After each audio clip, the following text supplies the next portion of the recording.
comment définir ces contreparties. Alors, pendant le confinement, vous avez été beaucoup à créer des projets et du coup, maintenant que le confinement est fini, il faut les réussir, mettre tout en œuvre pour atteindre ses objectifs et y aller à fond. Donc comme vous le savez, pour réussir son projet, il faut respecter quelques règles. Une que vous connaissez par cœur parce que je vous la répète depuis le début, c'est la communication. C'est très important, mais ça on va le laisser de côté pour l'instant. Je vous en ai parlé déjà la semaine dernière, donc cette semaine j'aurais aimé faire un focus sur, donc comme je vous ai dit précédemment, le crowdfunding, et là ça va être essentiellement sur les contreparties. Donc comme vous le savez, sur WeDo, en plus d'obtenir des contacts, des conseils et du matériel, vous pouvez également faire votre campagne de crowdfunding 100% gratuite via la plateforme. Du coup, aujourd'hui, je vais vous parler des contreparties. Donc les contreparties, c'est une partie essentielle de votre campagne de crowdfunding. C'est vraiment un enjeu majeur. En fait, ça va permettre de remercier les personnes qui vont vous soutenir financièrement, et du coup ça va vraiment être un peu un appât, et au plus vous allez construire des contreparties intéressantes, originales et personnalisables, au plus votre campagne va être une grande réussite. Du coup, un des premiers objectifs pour réussir sa campagne de crowdfunding en choisissant des bonnes contreparties, c'est identifier des contreparties originales. En fait, c'est très simple. Plus vos contreparties vont être originales, personnalisables et qui sortent de l'ordinaire, au plus votre projet va pouvoir atteindre son objectif, évoluer dans le temps. Il faut du coup réfléchir à ce que vous allez pouvoir trouver et partager avec votre communauté au cours de votre projet. Donc ça peut être des préventes pour des produits, ça peut être, je sais pas moi, des vidéos ou des extraits d'albums photos, un journal de bord, ou encore un livre de photos, enfin plein de choses comme ça. Si vous partez par exemple en voyage, si vous faites un tour du monde basé sur l'économie sociale et solidaire, et ben vous pouvez faire un reporting vidéo ou quelque chose comme ça.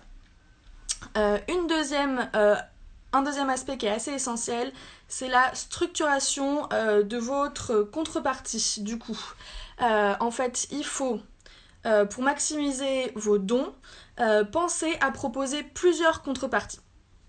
Ces différentes contreparties, elles vont être plus ou moins intéressantes, bien sûr, en fonction du montant du don que vous allez faire, ou que les contributeurs vont faire. Pour ceci, je vais vous montrer une petite vidéo du coup d'un projet qu'on a sur WeDo. C'est le projet du coup Ansel Marcel.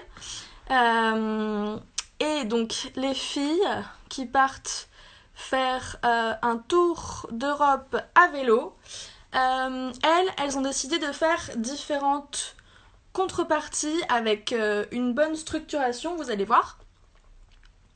Ça va arriver juste après. Elles ont vraiment du coup essayé de personnaliser un maximum et de chercher vraiment les contreparties qui sortent de l'ordinaire pour leur projet. Et elles l'ont bien structuré, elles ont fait différents paliers, c'est vraiment chouette, et du coup c'est pour vous montrer un petit peu. Donc vous pouvez voir qu'il y a différentes contreparties, donc 5, 10, 15, 20, 25, 30, 40 et 50 euros. Et du coup, dans ces différentes contreparties, vous pouvez voir qu'en fonction, il y a des contreparties de plus intéressantes et de plus en plus personnalisables. Voilà. Donc, ça c'était pour vous montrer un petit exemple. Du coup, bien structurer ces contreparties, proposer des contreparties différentes et évolutives en fonction du don que la personne va faire.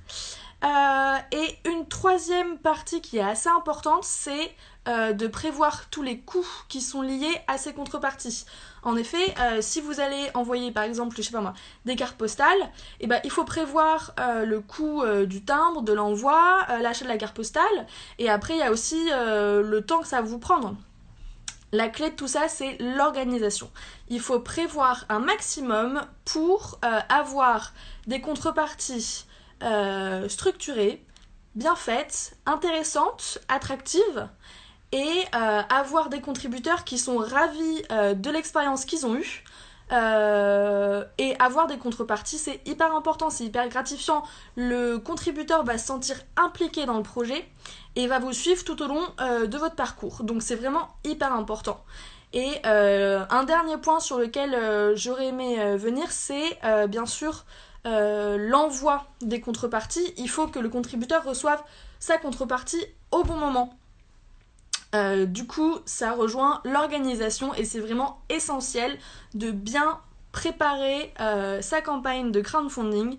Et vous allez voir que une campagne de crowdfunding qui a des contreparties originales, bien structurées et attractives va avoir 3 fois plus de chances de récolter sa cagnotte et de réussir sa campagne qu'un projet qui a des contreparties un peu banal bateau comme on peut voir un peu partout. Voilà.